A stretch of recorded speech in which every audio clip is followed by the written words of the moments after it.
Aslam friends, welcome back in Urdu वेला। चलिए आइए अब नावल का सेकंड लास्ट पार्ट स्टार्ट करते हैं। 2 माह बाद ये मंजर रूही और जिद्दान के निकाह का है। वैसे तो निकाह बचपन में हो चुका था, पर चूंकि निकाह में बालक लड़का और लड़की का अपने होश हवास से इकरार करना लाजमी होता है, इसलिए घर के बड़ों के बाहमी मशवरे से जिद्दान और रूही का निकाह करवाने का फैसला किया गया, जिसमें वो दोनों अपने ज़बानी खुद एक दूसरे को अपनाते। निकाह के फंक्शन में सिर्फ फैमिली मेंबर्स और करीबी अहबाब को मदऊ किया गया। रूही टी पिंक कलर के कामदार लहंगे में मलबूस, हाथों और बालों में गजरे पहने हल्की डायमंड ज्वेलरी को गले की जीनत बनाए हुए नफीस मेकअप में तैयार हुई। उसके मैचिंग करते जजदान मूव कलर का डिजाइनर कुर्ता पजामा जेबे तन किए हुए था। मेहमानों की आमद का सिलसिला शुरू हुआ तो परिहान हाफ व्हाइट कलर के कामदार ड्रेस में मलबूस हाथों में फूलों की टोकरी उठाए हाल के अंदर दाल धोड़ी थी कि सामने से आजर को तो देख कर उसकी रफ्तार हल्की हो गई। रूबरू होकर परिहान दाएं जानब हो जाती तो आजर भी उसकी सिमत हो जाता और परिहान बाएं जानब से जाने की कोशिश करती तो आजर उसकी राह में खड़ा हो जाता। क्या कर रही हैं आप, कोई देख लेगा। परिहान ने ब्लश करते हुए आजर को मुखातब किया। मैं क्या कर रहा हूँ, आप भी तो सामने आ जाती हैं। आदर श्री अंदाज में मुस्कुराते हुए अनजान बन गया। अच्छा पहले आप चलें। प्रयान साइड पर होगी ताकि आदर को रास्ता मिल गया। नहीं पहले आप। आदर इसी अंदाज में प्रयान के चाना पछाना खड़े होकर बाजू फैलाते हुए जवाब दिया। नहीं पहले आप। प्रयान उसकी शरारत समझ गई थी। नहीं नहीं पहले आप। आदर बाजिद हुआ। आप दोनों के पहले आपके चक्कर में मेरी बहन का निकाह हो भी जाना है। एक काम करते हैं, पहले मैं ही गुजर जाता हूँ। परिहान और आदर के दरमियान से अपने लिए रास्ता बनाकर अहमद गुजर कर सामने रवाना हो गया। आदर और परिहान अहमद के बाबा शिद्दत रह गए। वो हैरत से दूसरे को देखकर खिलखिलाकर हंस पड़े। सब मेहमानों की तशरीफ आवरी के बाद रुई फूलों के बने चादर के साय में एक जानब दादा साईं और दूसरी जानब पर नाना साईं के बाजू में हाथ डाले हुए एंटर हुई। सुल्तान साहब के साथ साथ तबशीर भाइयां चल रहे थे और कामिया साहब के साइड पर आजाद। अहमद रूही के पीछे उसके सर पर कुरान पाक थामे हुए था। परिहान अपने भाई जान का फंक्शन पूरे एंजॉय कर रही थी, क्योंकि रूही और जिदान आदल और परिहान के मेहंदी बारात का फंक्शन एक साथ होना था। अदाकार के अफराद का किरदार निभाते हुए साथ साथ अपनी ड्यूटी पर भी नजर रखे हुए था। रूही स्टेज पर चढ़कर अपने हमसफर के हमरा खड़ी हो गई। जिदान और रूही एक दूसरे के साथ बहुत ही मुकम्मल और मुतमिन लग रहे थे। हर जुबान पर उनके तरीफी कलमात और नेक दुआएं मौजूद थे। कारी साहब के तशरीह आड़ी फरमाने होने पर रूही और जिदान ने उसे अपने अपने जुबानी कलाम लिया। यजदान तो बचपन से ही रूही पर दिलदार हो गया था। रूही ने पूरे दिल से निकाह कबूल करके यजदान को अपना लिया। माहौल में बैंड बाजे पटाखियों और फायरवर्क्स के साथ खुशियों की तायद हो गई। शहर के आलीशान हॉल में रूही और परिहान की मेहंदी के फंक्शन की तैयारी जोरों शोर से जारी थी। पूरे हॉल को गेंदे के फूलों और सफेद गुलाबों समेत कई नवा किस्म के ताज़ा फूलों और खूबसूरत लाइट से सजाया गया था। मेन गेट पर आर्मी चीफ जनरल की जन्म से अपने होनहार ऑफिसर की शादी के लिए सिक्योरिटी के सख्त इंतजाम किए गए थे। मेजर जिद्दान सफेद कलर की कमीज शलवार पहने, ऊपर से ब्लैक कलर का वेस्ट कोट जेबे तन किए, सपा पठानी पगड़ी बांधे, महंगी घड़ी और चमकते पेशावरी चपल में तैयार होकर राजपूत पैलेस के तीसरी मंजिल के कमरे से निकलकर हाल के लिए निकलने लगा था कि लॉन्च तक आकर ठटक गया। बड़े सोफे पर अजहर पापा के साथ बुजुर्ग उम्र बावकाश शख्सियत तशरीफ फरमाते। इस जानब उसकी पूछ थी, लेकिन यजदान इस रापे को पहचान गया। ये ले, यजदान आ गया। अजहर पापा ने बुजुर्ग शख्सियत को यजदान के जन्म तवज्जो किया। वो लाठी का सहारा लिए खड़े होकर और मुड़कर यजदान पर नजर पड़ते ही मुस्कुरा दिए। आगा जाने यजदान से अलग होते हुए उसकी पेशानी पर बोसा दिया। यजदान मजे के ख्यालात को जेहन से मुँह करते हुए मुस्कुरा दिया और अपने दादा जान का हाथ थामे हाल के लिए रवाना हो गया। मेहमानों की आमद के साथ हाल की रौनकें दोबाला हो गई थी। साईं सरकार और अहमद आजल के बाबा और बहनोई समेत एंट्रेंस पर खड़े मेहमानों का इस्तकबाल करते थे। साईं सरकार की एक साथ 2 बेटियों की शादी थी। मेहराब और जोहर लेडीज का साइड संभाल रही थी। फंक्शन के आगाज में जिदान और आजल अपने अपने वालिदैन के हमरा हाल में दाखिल हुए। आजल ने जिदान की जैसे ही ड्रेसिंग काटी थी, रूही और परिहान पठाने दुल्हन बनी हुई अपनी सहेली के जुर्मटे में चलती हुई हाथ के बीच में आई। इन सब लड़कियों की ड्रेसिंग एक जैसी थी। रूही और परिहान के जैसे बाकी लड़कियों ने भी पठानी ड्रेस और ज्वेलरी पहने, हाथों पर मेहंदी लगाई और सब ने घूंघट लिया हुआ था। जिदान ने आजल से हैरानगी से दूसरे की जन्म देखा। घर के बड़ों को भी लड़कियों का यह अंदाज समझ नहीं आया। मेहमान दुल्हनों की इस नए तरस एंट्री से महसूस होने लगे। मेजर साहब, आपने बड़े बड़े इम्तिहान पास किए होंगे, अब इनमें से अपनी रूही को ढूंढ कर दिखाएं, तब मानेंगे आपको। तबशीर भैया की बेटी परी ने मैदान में आकर जिदान को चैलेंज किया। जिदान फ्लैश करते हुए हल्की बड़ी शेफ को जाने लगा, पर इतनी लड़कियों में पता कैसे चलेगा कौन सी रूही है। अहमद ने कंफ्यूज होकर सवाल किया। वो इनका काम है, जिसे पता लगा सकते हैं लगा ले, बस अपनी दुल्हन को पहचानने से पहले किसी का घूंघट नहीं उठाना। परी ने गेम की शरारत से वाकफ किया और कमर पर हाथ रखे हुए सैपट हो गई। जिदान ने एक नजर किताब से खड़ी लड़कियों पर डाली और होंठ पर मुस्कुराहट से बिखेरे स्टेज से नीचे आने लगा। माहौल ताली से गूंज उठा। सीधे सीधे आकर वह एक कदम दाएं जानब मुड़ा और तीसरी लड़की का हाथ हमें किताब से आगे लेकर उसका घूंघट उठाया। वो रूही थी। रूही ने ब्लश करते हुए देखा। सब मेहमानों ने दोनों की जोड़ को सराहते हुए तालियों से माहौल की रौनक बढ़ाई। जिदान और रूही हाथ में हाथ थामे स्टेज पर आगे। अब आपकी बारी है, आइए जीजू। रूही ने आजल को मुखातब किया। जिदान ने जिद्दान के बाद निस्बत आज़िल का एतमाद कम था, क्योंकि वो परिहान से रूबरू सिर्फ एक दो ही दफा मिला था, इसलिए वो गलती करने से घबरा रहा था। लड़की के रूबरू आकर आज़िल मुतवज्जिह सा आसपास देखने लगा। दाएं दीवार पर लगे कद आवर आईने में आदिल की नजर इस्ताम पर पड़ी तो उसने अबरू उठाकर सर बाएं जानब किया। आदिल उसका इशारा समझ गया तो जिस लड़की के सामने वो खड़ा है वो परिहान नहीं है, इसने तेजी से दूसरे सिमत कदम बढ़ाया। आपकी बारबी जिदान के तासा सपाट थे। आदिल तीसरी लड़की के सामने आया और इस तरह चौथी और पांचवी के जब छठी लड़की के सामने आया तो जिदान ने उसकी आंखों में देखते हुए पलकें झुकाई। आदिल ने दिल ही दिल में अल्लाह का शुक्र अदा किया और हाथ बढ़ाकर परिहान का घूंघट उठाया। एक मरतबा फिर खुशी के नारे बुलंद हुए। परिहान का हाथ थाम कर वो दोनों स्टेज पर आ गए। थैंक यू साले साहब। आदिल ने अपना चेहरा जिदान के कंधे के पीछे काट के सरगोशी की। सीनियर हूं मैं तुम्हारा, जिदान ठोस लहजे में करना। आप क्या सीनियर क्या जूनियर, जीजा बन क्या हूँ आपका, रिश्ता मेरा सीनियर हो गया है। आदिल काम पीछे हटने वाला था। जिदान साथ छिड़ते हुए मुस्कुराया। म्यूजिक और मस्ती करते हुए फंक्शन का आगाज हुआ। आदिल के वादन ने परिहान को मेहंदी लगाकर रस्म पूरी की तो दूसरी जानब जिदान के वादन के द्वार पर आदिल पापा और जोहर मम्मा ने अपना हक अदा किया। दादा जान को स्टेज पर आते देखकर परिहान ने जिदान की जानब देखा तो उसने मुस्कुराकर साहब को हम दिया। मेहंदी के फंक्शन से घर आकर रूही काफी देर अपनी मेहंदी और उस पर गहरा रंग देती हुई रही। चेंज करके राजपूत पैलेस का हर सिरा देखते हुए बब्बा सिंह के कमरे पर दस्तक देकर अंतदाल हुई। मम्मा आज मैं आप दोनों के पास सो जाऊं। रूही का दिल बढ़ा गया। आज की रात उसकी राजपूत पैलेस में माँ बाप के पास आखिरी रात थी। कल उसे रुखसत होकर हिजदान के हमरा उसके कैंप वाले घर में जाना था। ऑफ कोर्स, क्यों नहीं मेरी प्रिंसेस, आओ। बाबा सिंह ने बाएं फैलाए हुए उसे खुश आमदीद कहा। रूही ने चाहते हुए उसके कंधे पर सर रखा। मम्मा इसके सर पर नींद दराज बैठी उसके सर पर हाथ फेरने लगी। रूही ये याद रखना, आपके बाबा साईं हमेशा आपके साथ हैं। जिंदगी में कभी भी हमारी जरूरत पड़ी बस एक कॉल कर लेना। बाबा साईं उसके कंधे को थपथपाते हुए तस्कीन दिलाते रहे। रूही उसकी और मम्मा की नसीहतों को ज़हन नशीन करते हुए नींद की वादियों में खो गई। अगले शाम आजाद राजपूत अपने शाही बेडरूम में आईने के सामने खड़े ब्लैक कलर के 3 पीस सूट में मलबूस हाकी पड़ते बाल एक तरफ जमाए, शेव और मुझे तरतीब से बनाए हुए, हाथ पर राड की महंगी घड़ी पहनकर अपनी तैयारी से मुतमिन हुए। इसे इस्लाम मेरा ड्रेसिंग रूम से ब्लैक कलर की साड़ी का पल्लू बराबर करते हुए बाहर आ रही थी। आजाद आईने उसका अक्स देखने लगे। मेरा बेड पर रखा हुआ क्लच उठाकर मुड़ी और धीमी आवाज में आजाद को मुखातब किया।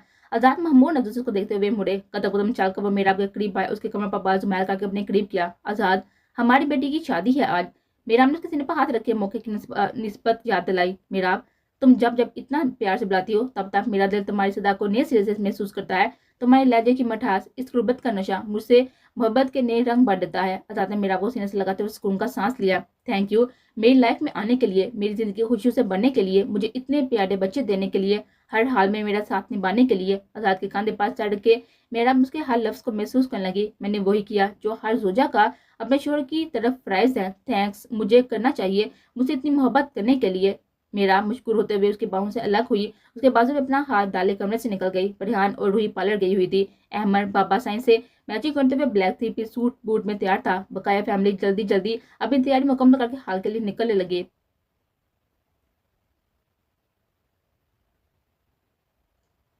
हाल में हल्के म्यूजिक और मदम लाइट्स, ताजा फूलों का बना हुआ शानदार स्टेज और दीवार गिर आईनों की चमक फिजा में ताश पैदा कर रही थी। सब मेहमान अपने अपने नशीतों पर बैठे हुए फंक्शन से लुत्फ अंदोज हो रहे थे।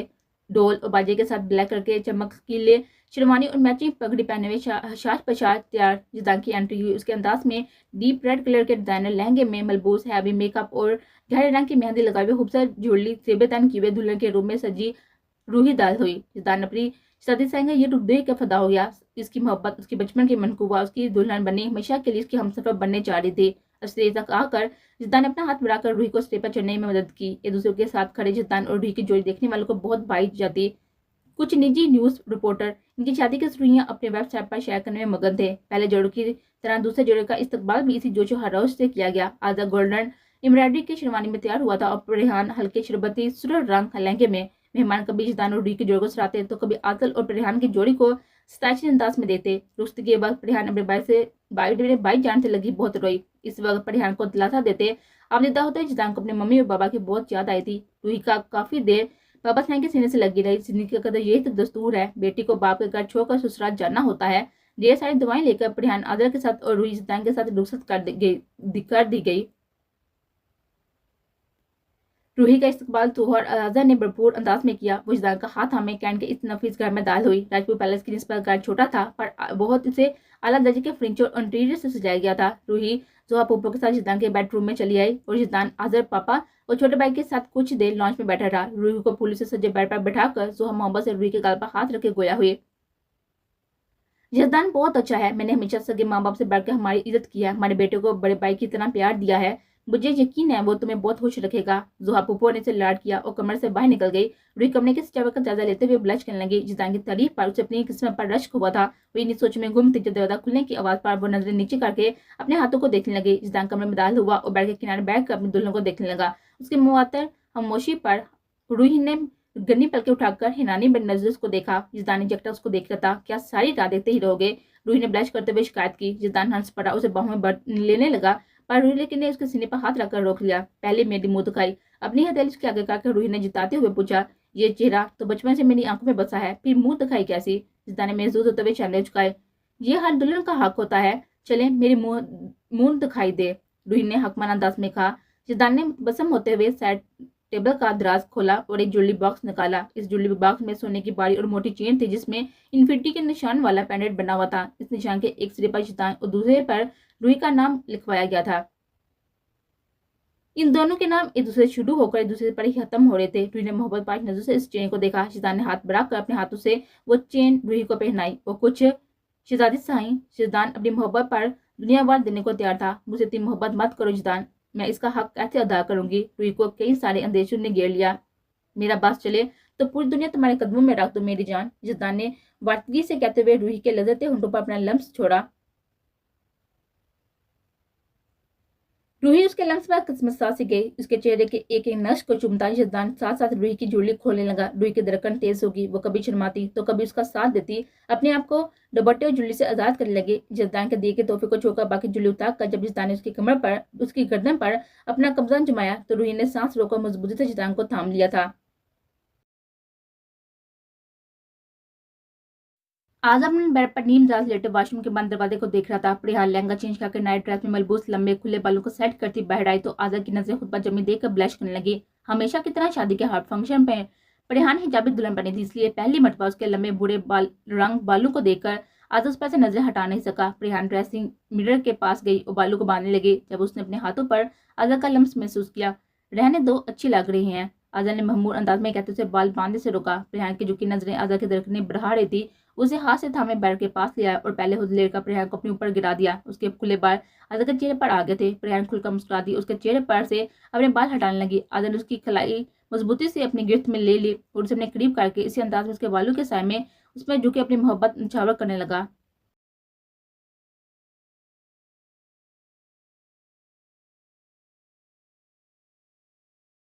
रूही की सुबह आंख खुली तो कमरा तारीक था, पर्दे बराबर थे पर बेड का दूसरा हिस्सा खाली था। वो उठ बैठी और ड्रेसिंग रूम में जाऊंगा पर जिद्दान वहां नहीं था।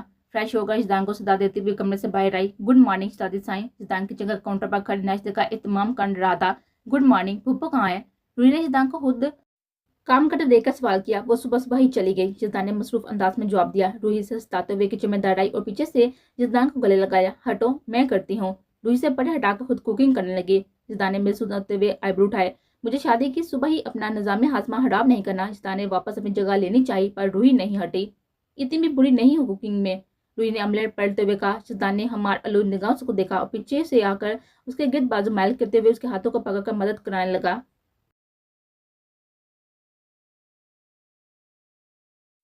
परिहान के दिन का आगाज ससुराल वालों के साथ नाश्ता करके हुआ। साइंस सरकार ने आदर को एक हफ्ते की छुट्टी दे रखी थी। परिहान किसी काम से कमरे में आती तो वह झट से उसके पीछे आ जाता और उसे बाहों में बांध लेता। मीरा ने रस्म के तौर पर जिद्दान और आदत दोनों के घरों में नाश्ते के लोज़मात भिजवाए। खुशियों ने इन दोनों घरों का रुख का लिया। शाम में जिद्दान फिरोजी रंग के कमीज शलवार में और रूही हलाली ग्रीन कलर के कामदार हैवी ड्रेस में नफीसी जूली पहने हल्का मेकअप किए तैयार हुई। रूही लॉन्च में आई तो अपना और जिद्दान का छोटा सा फ्री बैग देखकर हैरान हो गई। हम कहाँ जा रहे हैं? उसने चखते हुए पूछा। पेशावर, दादा जान ने हमारे वलीमे का एहतमाम वहीं किया है, तुम देख लो अपना सामान, कुछ रह गया है तो डाल लेना। जिद्दान ने उसके कंधे पर हाथ रखकर नरमी से समझाया। वो जो किसी इंटरनेशनल ट्रिप का सोच रही थी, फीका मुस्कुराई और सर अस्पताल में हिलाते हुए बैग की जानब बढ़ गई।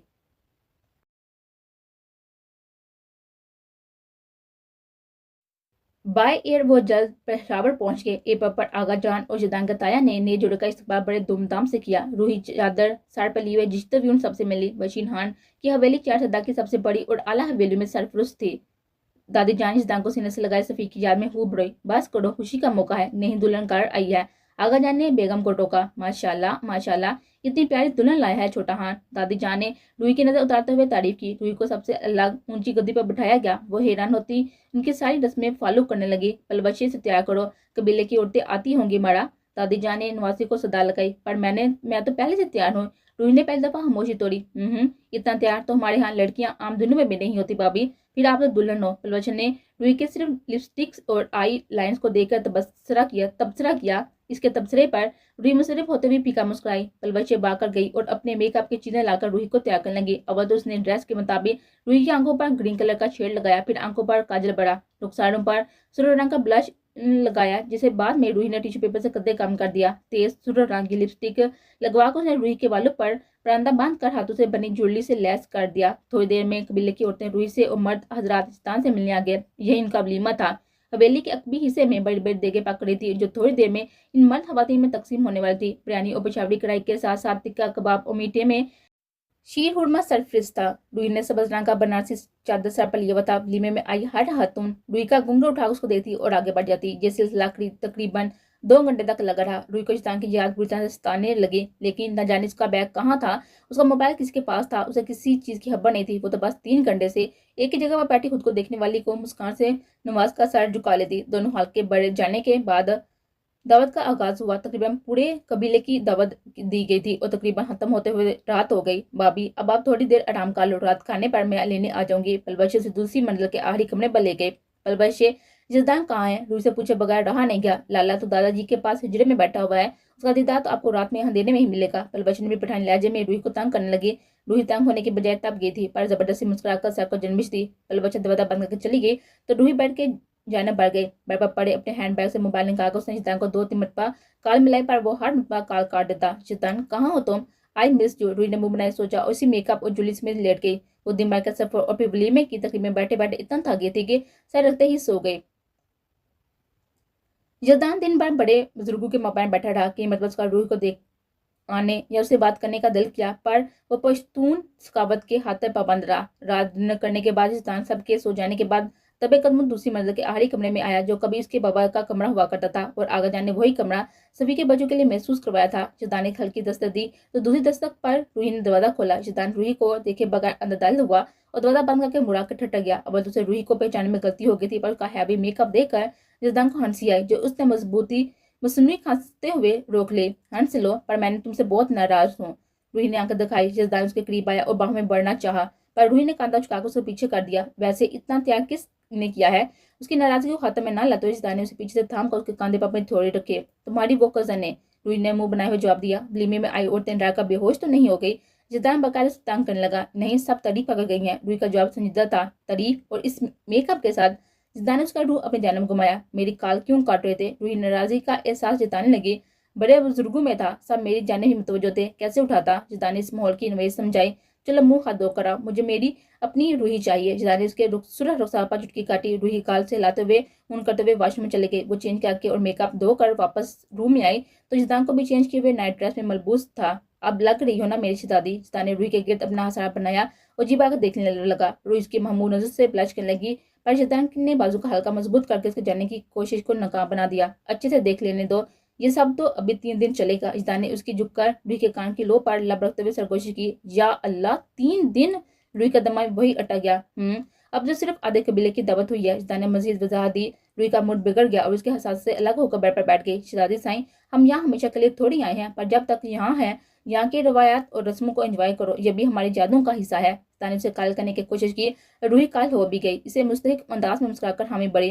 जिदान खुश होकर उसके ऊपर काबूत होते हुए बाहों में ले चुका था। रूही ने मदहोश होते अपना आप उसे सौंप दिया और अपना जान निसार शौक का साथ देने लगी।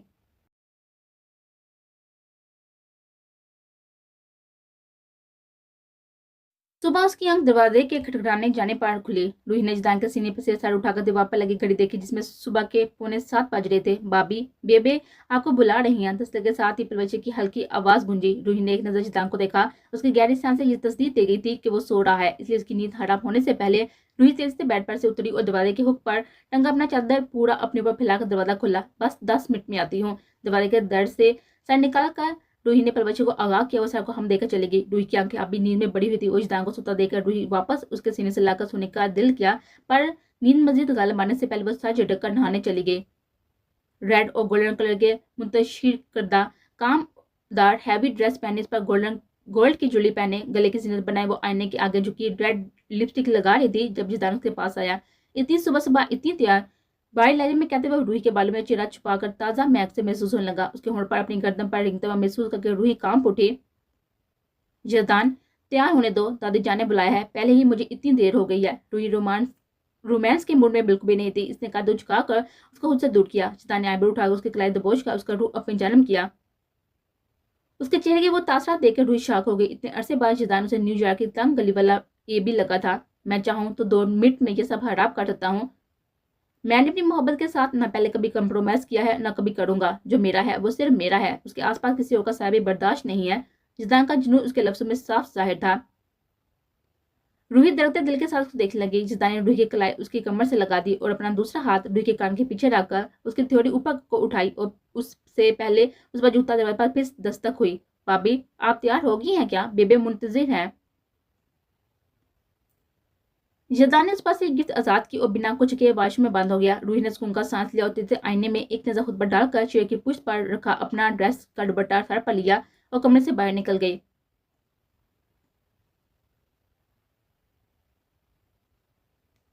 दादी जान रूही से मिलकर उसे किचन में ले आई। आज मीठा नहीं दुल्हन बनाएगी। दादी जान ने किचन में काम करती बहू को आगाह किया। रूही, ये हमारा रस्म है, वलीमे के सुबह दुल्हन से मीठा बनवाते हैं, तुम जल्दी से बनवा लो। इनके आगा जान तो फजर के साथ ही नाश्ता तलब करते हैं, पर आज मैंने रोक कर रखा है कि नाश्ता नहीं दुल्हन के हाथ के बने मीठे से होगा। अब उन्हें भूख लगी होगी। दादी जान पठानी लहजे में रूही को समझाने लगी। ये सब हाजिर है, तुम्हारी मदद कर देंगे। रूही दादी जान ने पलबचा, दुर्दाना और दोनों भावों की तरफ इशारा किया। रूही ने सारा इस बार में जमिश देते हुए हामी बड़ी और पलट का इस बड़े से किचन को देखा। ये पल को वो कंफ्यूज हो गई, पर अगले ही लम्हे चेहरे पर सुकून हो गया। वो जानती थी कि उसे क्या बनाना है। अपने कामदार ड्रेस के आस्तीन चढ़ाकर उसने बड़ा सा देग चूल्हे पर रखा और खीर के जाप बराबर करने लगी। दिल ही दिल में उसे अपनी मम्मा की बहुत याद आई। वो रूही के सेकंड की शुरू का दिन था जब एक दिन मम्मा उसे कुकिंग सिखाने नसीहत करने लगी। मम्मा, कुकिंग करना कौन सा मुश्किल काम है, कर लूंगी, बस आटा डालो, सब्जियां डाल ली, थोड़ा मिर्च मसाला और डिश तैयार। रूही ने सोफे पर पैर दराज करके बैठते हुए लापरवाही से कहा, ऐसा नहीं होता, हर चीज का अपना तरीका होता है। चलो आओ इधर, मैं खीर बना रही हूँ, मेरी हेल्प करवा, सीख भी लेना। मम्मा ने साथी से तनबीह की। रूही मुंह बसोड़ते हुए उड़कर किचन में दर आई और मम्मा के साथ खीर बनाने लगी। आज वही डांट रूही के काम आ रही थी। बैठक में एक सिरे से दूसरे सिरे तक दस्ता हवा बिछाया गया और नाश्ते के दिग्गज लोसमान के साथ साथ रूही की बनाई हुई खीर भी पेश की गई। आगा जान ने बहुत शौक से खाया। जिदान का ऊपर तो यकीन ही नहीं आया कि वो रूही ने बनाया होगा, पर उस खीर का जायका कुछ मेरा आपके हाथ के जायके से मिलता था, इसलिए तो यकीन हो गया। आगा जान ने हवेली के अंदर आकर रूही के साथ पर हाथ फेरते हुए दुआ दी और कुछ नकदी थमाई। क्या बात है शहजादी साईं, आज तो आपने काफी कमाई का ली। रात को कमरे में आकर जिदान रूही को नेक और शादी के तोहफे में दिए पैसे गिनते हुए गोया हुआ। खीर कैसी थी? रूही बेड पर कुट्टू के बल आगे होकर बैठी। मुझे तो यकीन नहीं आया कि तुमने बनाया है, कहाँ से सीखी है इतनी अच्छी? जिदान ने बातों बातों में पैसे अपनी जेब में डाले। एक यही तो है जो मम्मा ने हाथ तवज्जो से सिखाया है, क्योंकि उनको पता था कि उनके दामाद को बहुत पसंद है। रूही ने प्यार से कहते हुए जिदा के गले में बाजू का हल्का बनाते हुए उसे हाथ से ने एहसास से लगा लिया।